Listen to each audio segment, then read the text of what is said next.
तो हेलो बच्चों, वीडियो देखने के लिए चैनल को सब्सक्राइब कर दो और वीडियो को भी लाइक कर दो। एक गांव में एक बूढ़ी औरत रहती हैं। उस औरत के दो बेटे होते हैं। जो बड़ा बेटा होता है उसका नाम मोहन होता है और जो छोटा होता है उसका नाम सुरेश होता है। एक दिन उनकी माँ होती है, वो बहुत बीमार हो जाती हैं, तो वो अचानक दुनिया छोड़कर चली जाती हैं। तो देख छोटे, मैं तेरा बड़ा भाई हूँ, इसीलिए अब तो तुझे मेरी बात ही माननी पड़ेगी। तो सुन, अब तो हमारी माँ इस दुनिया में नहीं रही, तो मैं तुझे एक बात कहता हूँ, जो भी हमारी ज़मीन जायदाद हैं उसका हम बंटवारा कर लेते हैं। तो मैं तेरा बड़ा भाई हूँ, इसीलिए 70% मैं लूँगा और 30% तुझे दूँगा। अरे बड़े भैया, ये कोई बात होती है क्या? माँ तो हम दोनों की थी ना, इसीलिए हिस्सा भी हम दोनों को बराबर ही चाहिए। आप 70% लेते हो और मुझे 30% देते हो, ये तो बिल्कुल भी नहीं चलेगा। देख छोटे, मैं तेरा बड़ा भाई हूँ, इसीलिए मैंने जो बोला है वही होगा। लेकिन छोटा भाई होता है वो बड़े भाई की बात नहीं मानता है, इसीलिए बड़ा भाई छोटे को बहुत ही पीटता है। फिर क्या, एक दिन जो गांव के मुखिया होते हैं वो इन दोनों भाइयों को समझाने के लिए इनके घर पर आते हैं। अरे बेटो, तुम्हारी माँ को मरते हुए 1 महीना भी नहीं हुआ और तुम दोनों भाई बहुत ही लड़ रहे हो। तुम्हारी माँ भी ऊपर बैठे बैठे क्या सोचती होगी। देखो मुखिया जी, मैं इसका बड़ा भाई हूँ और वैसे भी मैंने माँ की देखभाल भी बहुत की है, इसके हिसाब से मुझे ज़मीन ज़्यादा चाहिए। अरे बेटा, ऐसा नहीं होता है, माँ तो तुम दोनों की थी ना, इसीलिए ज़मीन जायदाद भी दोनों को बराबर ही मिलेगी। अरे नहीं मुखिया जी, मैं बड़ा बेटा हूँ, इसीलिए मुझे 70% तो चाहिए, मतलब चाहिए। अरे मुखिया जी, अब तो मुझे ज़मीन जायदाद बिल्कुल भी नहीं चाहिए। मैं मजदूरी करके अपने बीवी बच्चों को पाल लूँगा।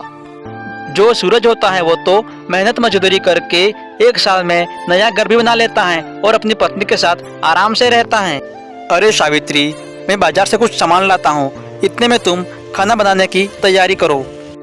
इतना बोलकर सूरज होता है वो सामान लेने के लिए बाजार की तरफ निकल जाता है और कुछ देर में सामान लेकर वो घर पर भी पहुंच जाता है और उसकी पत्नी बढ़िया बढ़िया भोजन बनाती हैं। और जो सूरज का बड़ा भाई होता है वो तो जमीन जायदाद बेचकर 1 साल में पूरी तरह से भिखारी बन जाता है। एक दिन वो नाराज होकर नदी की तरफ निकल जाता है।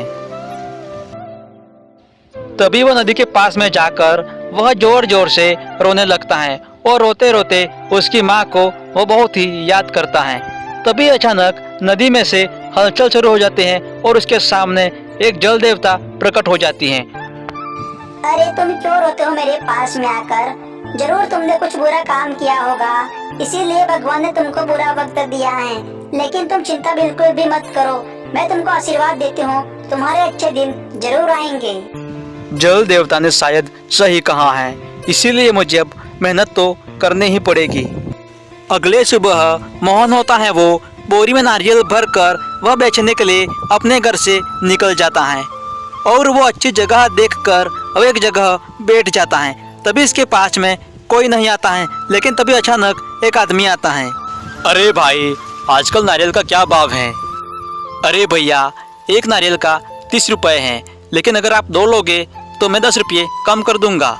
अब तो धीरे धीरे मोहन का धंधा भी बहुत अच्छे से चलने लगा और मोहन के पास भी बहुत ही अच्छे पैसे आने लगे।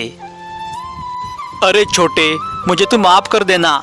मैं सोच रहा था कि ज़मीन जायदाद ही सब कुछ होता है, लेकिन मैं ये भूल गया था कि हमें भी पैसा कमाना पड़ता है।